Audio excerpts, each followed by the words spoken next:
மேடையில் அமர்ந்திருக்கும் அனைவருக்கும், இந்த விழாவுக்கு வந்திருக்கும் பத்திரிகை, தொலைக்காட்சி, இணையதளம் நண்பர்கள் அனைவருக்கும் வணக்கம். ரொம்ப சந்தோஷமான ஒரு மேடை. எல்லாருமே ஒரு டீமா ரொம்ப கஷ்டப்பட்டு பண்ண படம் இது. அதனால இன்னைக்கு இந்த படம் வந்து ஒரு ரிலீஸ் தேதியை நோக்கி போகுதுன்னு நினைக்கும்போது, நல்லபடியா வந்திருக்குன்னு நினைக்கும்போது ரொம்ப ரொம்ப சந்தோஷமா இருக்கு. கண்டிப்பா அதுக்கு உங்களுடைய ஒத்துழைப்பு தேவை. எல்லா நல்ல படங்களும் இன்னைக்கு உங்களுடைய ஒத்துழைப்பை பார்க்குறோம். முதல் ஒரு நாள்ல நீங்க சொல்லிடுறீங்க. அது வந்து ரொம்ப ஒரு பாசிட்டிவான ஒரு விஷயமா இருக்கு. அதனால நல்ல படங்கள் இன்னைக்கு நிறைய நாள் ஓடுது, ஹவுஸ்ஃபுல்லா ஓடுது. ஸோ அதனால உங்களுடைய ஆதரவு கண்டிப்பா எங்களுக்கு தேவை. சைரனும் நல்ல படம்ன்ற ஒரு மிகப்பெரிய நம்பிக்கையில தான் நான் இதை வந்து பேச ஆரம்பிக்கிறேன். என்னதான் கடைசியில பேச கூப்பிட்டாலும் நான் முதல்ல இருந்து ஆரம்பிச்சாகணும், வேற வழி கிடையாது. அதனால கொஞ்சம் பொறுமை காத்திருக்க வேண்டும் அப்படின்னு கேட்டுக்கிறேன் எல்லாரையும்.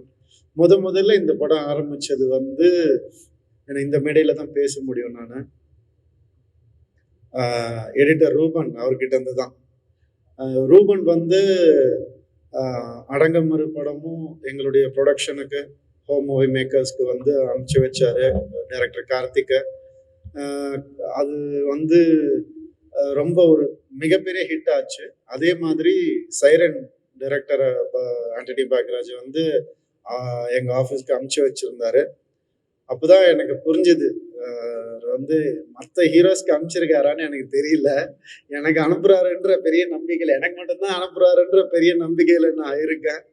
ஸோ அது ஒரு ஃப்ரெண்ட்ஷிப்போ, ஒரு அன்போ, ஒரு க்ளோஸ்னஸோ இல்லைன்னா அது நடக்காதுன்னு நினைக்கிறேன். தேங்க்யூ ரூபன். அதுக்கு முதல்ல 2 வெற்றி படம் எனக்கு தெரிஞ்சு இன்னும் ரிலீஸ் ஆகலை. பட் இருந்தாலும் நான் ரொம்ப சந்தோஷமா இருக்கேன் சைரனை பொறுத்த வரைக்கும்.